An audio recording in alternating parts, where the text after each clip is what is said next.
Hi everyone! For today's video, ipapakita ko sa inyo kung ano at paano mamili dito sa Japan sa kanilang mga supermarket or mall. Kita nyo, walang guard. Wala kayong makikitang guard dito.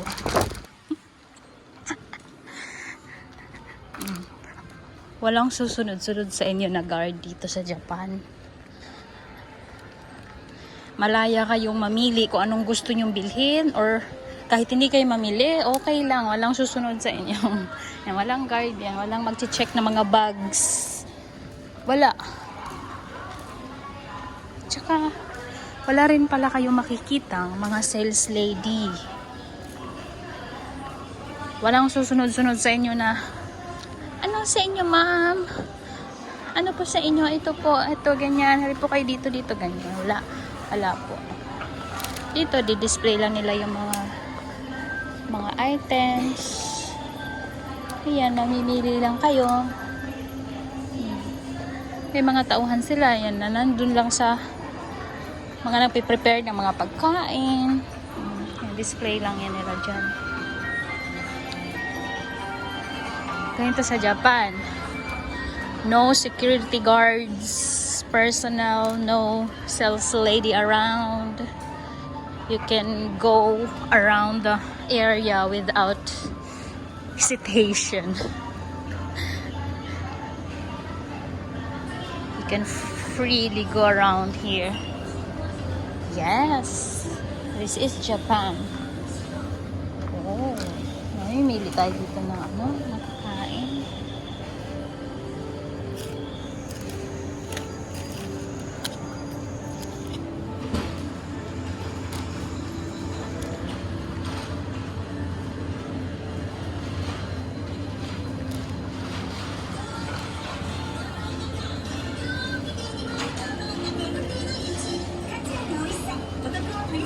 Ayan, kinakain nila to ng hilaw. Ito yung ginagawa nilang sashimi. Sashimi. Tawag. Sashimi. Hilaw na fish.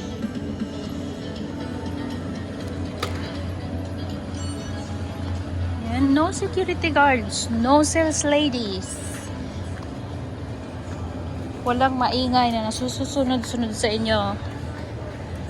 Sa Pilipinas naman kasi, hindi natin masisisi yung mga establishments na maglalagay talaga ng mga personnel kasi nga, aminin man natin, masakit man sa atin.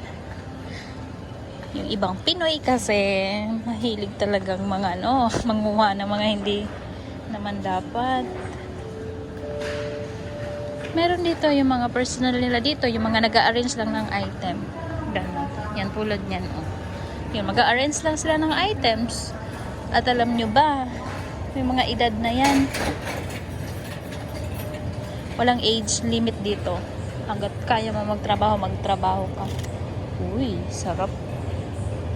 Hanggat kaya mo magtrabaho dito, magtrabaho ka. Ayan. Chicken, whole chicken. 1,490. Ganun dito sa Japan. No discrimination, no age limit.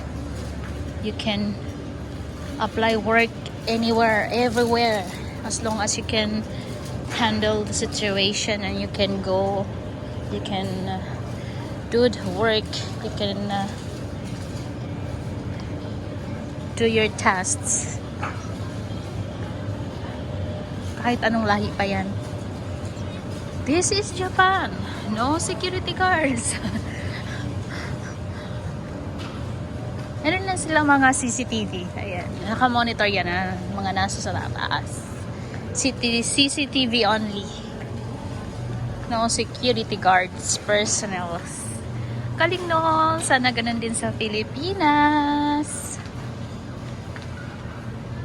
Pero dapat kasi umpisahan talaga natin sa sarili natin. Once na magiging honest tayo, siguro ang Pilipinas ay magiging ganun na din. Magiging less personal na rin sila. Kaso nga lang, ang hirap ipatupad yun. Uy, ang mura ng tinapay ngayon. Ang hirap ipatupad sa Pilipinas kasi nga maraming mandurugas.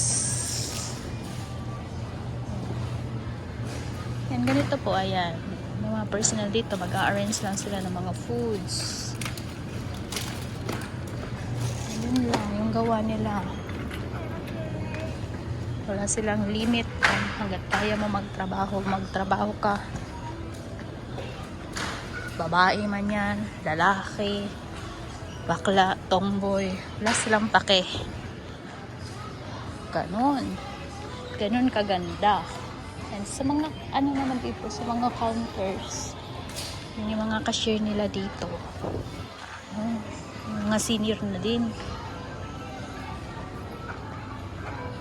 Pwede ka din magbayad na ikaw lang sa sa counter mismo. Uy, ang cute ng kalabasa. Ano nga ba tawag nito sa sa Pilipinas? Ano to? Sina?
Yan kanilang mga obento.